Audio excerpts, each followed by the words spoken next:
Ce podcast est destiné uniquement aux investisseurs et distributeurs professionnels. Bonjour à tous et bienvenue dans cette édition de 5 minutes pour comprendre où nous allons parler du Conseil des gouverneurs de la BCE du jeudi 3 février. Avant de commencer, rappelons le contexte qui prévalait au moment de ce conseil. L'inflation totale pour janvier, en zone euro, vient de sortir à un niveau record depuis la création de la zone, à plus 5,1% en glissement annuel, assez largement à cause des prix de l'énergie, mais pas seulement. Et le taux de chômage en zone euro est tombé à 7% de la population active en décembre, soit le niveau le plus bas depuis la création de la zone. On peut souligner ici que le taux de chômage en décembre 2021 est donc en dessous des 7,3% de prévision de taux de chômage moyen des économistes de la BCE pour 2022. Donc inflation au plus haut et en même temps chômage au plus bas depuis la création de la zone euro. Alors si on revient à la BCE, on pourrait avoir l'impression que rien n'aurait changé en lisant le communiqué relatif aux décisions de politique monétaire, puisque ce communiqué est resté quasiment inchangé par rapport à décembre. Au contraire, la conférence de presse de Christine Lagarde a montré que beaucoup de choses avaient changé. Tout d'abord, on sent beaucoup plus d'inquiétude sur l'inflation après les publications d'inflation de décembre et de janvier qui ont largement surpris à la hausse. Le Conseil des gouverneurs estime désormais que les risques sur les perspectives d'inflation sont orientés à la hausse, surtout à court terme. Et contrairement à décembre, la mention au fait que l'inflation rebaissera au cours de l'année 2022 a disparu. La formulation est désormais beaucoup plus prudente avec un conseil qui anticipe que la dynamique des prix de l'énergie sera plus modérée au fil de l'année et que les pressions sur les prix provenant des goulets d'étranglement dans les chaînes d'approvisionnement devraient se dissiper durant l'année.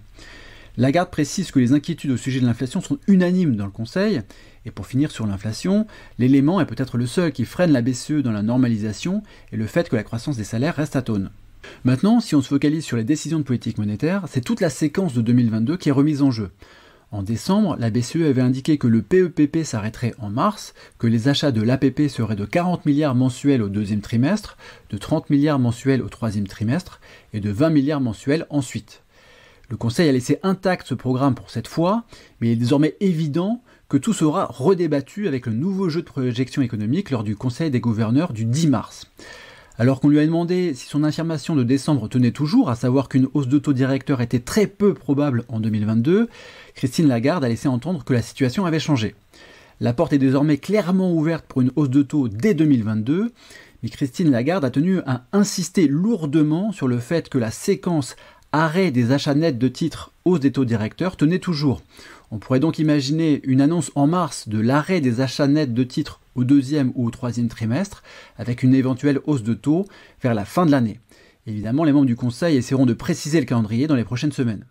Un point particulièrement important dans le cadre d'un éventuel arrêt des achats de titres plus rapide que prévu concerne les spreads souverains, puisqu'un arrêt des achats de titres pourrait jouer à l'écartement des spreads.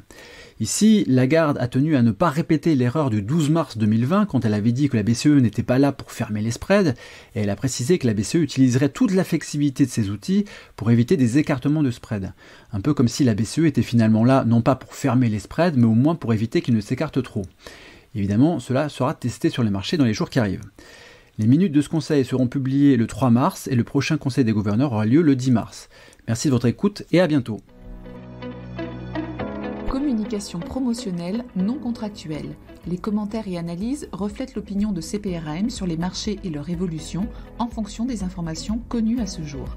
Du fait de leur simplification, les informations données dans ce podcast sont inévitablement partielles ou incomplètes.